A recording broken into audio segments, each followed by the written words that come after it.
एक दो ज्यादा मत दीजिए। हेलो, नया लाइन में घुसे हैं, एक दो से ज्यादा मत दीजिए।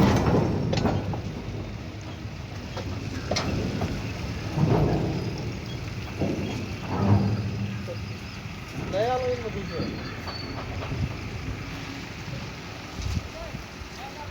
चलिए।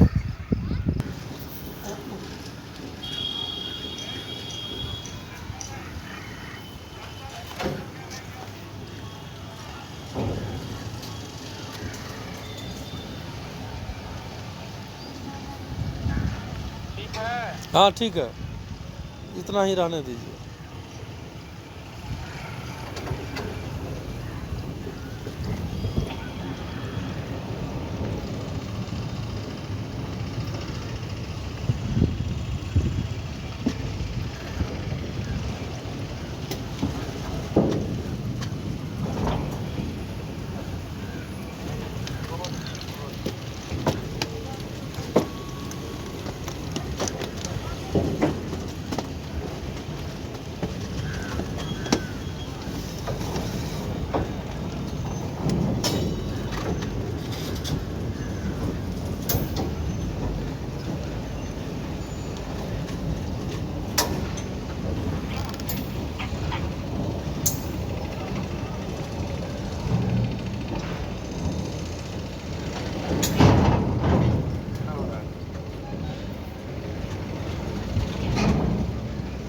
एक तरफ यथी बांधा हुआ नहीं। हाँ ठीक जा रहा है साहब,